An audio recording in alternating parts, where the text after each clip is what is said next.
ಕನ್ನಡ ಷೇರು ಮಾರುಕಟ್ಟೆ ಚಾನಲ್ಗೆ ತಮ್ಮೆಲ್ಲರಿಗೂ ಸುಸ್ವಾಗತ. ಈಗ ಕಳೆದ ವಿಡಿಯೋನಲ್ಲಿ ಷೇರು ಮಾರುಕಟ್ಟೆ ಅಂತಂದ್ರೆ ಏನು ಅಂತ ಸ್ವಲ್ಪ ತಿಳ್ಕೊಂಡಿದ್ದೀವಿ. ಈಗ ಷೇರು ಮಾರುಕಟ್ಟೆಯಲ್ಲಿ ಷೇರುಗಳನ್ನ ತಗೊಳ್ಳೋದಕ್ಕೆ ಏನೇನು ಅವಶ್ಯಕತೆ ಇದೆ ಅಂತ ನೋಡೋಕೆ ಹೋದರೆ, ಮೊದಲನೇದಾಗಿ ನಮ್ಗೆ ಬೇಕಾಗಿರೋದು ಡಿಮ್ಯಾಟ್ ಅಕೌಂಟ್ ಮತ್ತು ಎರಡನೇದು ಟ್ರೇಡಿಂಗ್ ಅಕೌಂಟ್. ಏನಿದು ಡಿಮ್ಯಾಟ್ ಅಕೌಂಟ್ ಮತ್ತು ಟ್ರೇಡಿಂಗ್ ಅಕೌಂಟ್ ಅಂತಂದರೆ, ನಾವು ತಗೊಳ್ಳುವಂತಹ ಷೇರುಗಳನ್ನು ನಾವು ಎಲ್ಲಿ ಇಡ್ತೀವೋ ಅದನ್ನು ನಾವು ಡಿಮ್ಯಾಟ್ ಅಕೌಂಟ್ ಅಂತೀವಿ.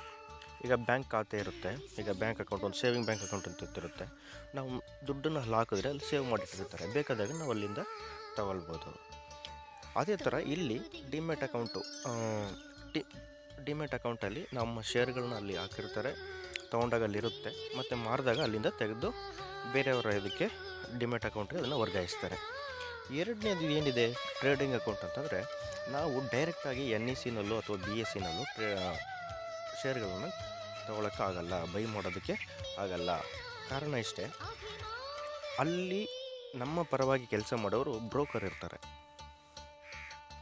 ಈಗ ಷೇರು ಮಾರುಕಟ್ಟೆಯಲ್ಲಿ ಶೇರ್ಗಳನ್ನ ಬೈ ಮಾಡೋದಕ್ಕೂ ಮತ್ತು ಸೆಲ್ ಮಾಡೋದಕ್ಕೆ ನಮಗೆ ಬ್ರೋಕರ್ಗಳು ಕೆಲಸ ಮಾಡಿಕೊಡ್ತಾರೆ.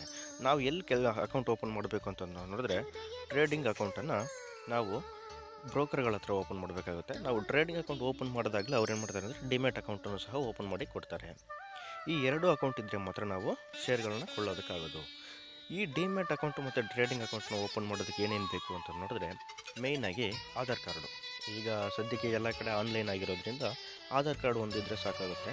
ಆಧಾರ್ ಕಾರ್ಡ್ ಜೊತೆಗೆ ಮೇಯ್ನಾಗಿ ಪ್ಯಾನ್ ಕಾರ್ಡ್, ಇದು ಹಣದ ವ್ಯವಹಾರ ಆಗಿರೋದ್ರಿಂದ ಪ್ಯಾನ್ ಕಾರ್ಡ್ ಮುಖ್ಯವಾಗಿ ಬೇಕಾಗುತ್ತೆ. ಮತ್ತು ಅಕೌಂಟ್ ಇರಬೇಕಾಗುತ್ತೆ. ಅಕೌಂಟ್ ಜೊತೆಗೆ ಅದಕ್ಕೆ ಇಂಟರ್ನೆಟ್ ಬ್ಯಾಂಕಿಂಗ್ ಸೌಲಭ್ಯ ಇರಬೇಕು.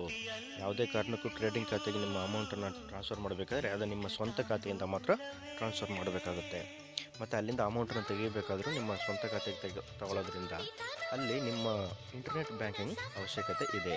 ನೀವು ಡೈರೆಕ್ಟಾಗಿ ಅಲ್ಲಿ ಹಣದ ಮೂಲಕವಾಗಿ ನಾವು ಪೇ ಮಾಡೋಕ್ಕಾಗಲ್ಲ. ಇಂಟರ್ನೆಟ್ ಬ್ಯಾಂಕಿಂಗ್ ಮೂಲಕ ವರ್ಗಾಯಿಸಬೇಕು, ಮತ್ತು ಟ್ರೇಡಿಂಗ್ ಖಾತೆಯಿಂದ ಹಣವನ್ನು ನಿಮ್ಮ ಖಾತೆಗೆ ವರ್ಗಾಯಿಸ್ಕೊಂಡು ಅದನ್ನು ತಗೊಳ್ಬೋದು. ಇದಿಷ್ಟು ಶೇರ್ಗಳನ್ನ ತಗೊಳ್ಳೋದಕ್ಕೆ, ಅಕೌಂಟ್ ಓಪನ್ ಮಾಡೋದಕ್ಕೆ ಏನೇನು ಅವಶ್ಯಕತೆ ಇದನ್ನು ತಿಳ್ಕೊಂಡಿದ್ದೀವಿ. ನೆಕ್ಸ್ಟ್ ವಿಡಿಯೋನಲ್ಲಿ ಒಂದೊಂದು ಶೇರ್ಗಳನ್ನ ಹೇಗೆ ತಗೊಳ್ಳೋದು ಮತ್ತು ಮಾರೋದು ಅದನ್ನು ನಾವು ಲೈವ್ ಆಗಿ ಒಂದು ಮಾಡಿ ತೋರಿಸೋಣ. ಈ ವಿಡಿಯೋ ನಿಮ್ಗೆ ಇಷ್ಟ ಆಗಿದ್ದರೆ ದಯವಿಟ್ಟು ಲೈಕ್ ಮಾಡಿ. ಮುಂದಿನ ವಿಡಿಯೋಗೋಸ್ಕರ ಚಾನಲ್ನ ಸಬ್ಸ್ಕ್ರೈಬ್ ಮಾಡಿ. ನೆಕ್ಸ್ಟ್ ವಿಡಿಯೋ ಮುಂದೆ ಬರ್ತಾ ಇರುತ್ತೆ. ತಮ್ಮೆಲ್ಲರಿಗೂ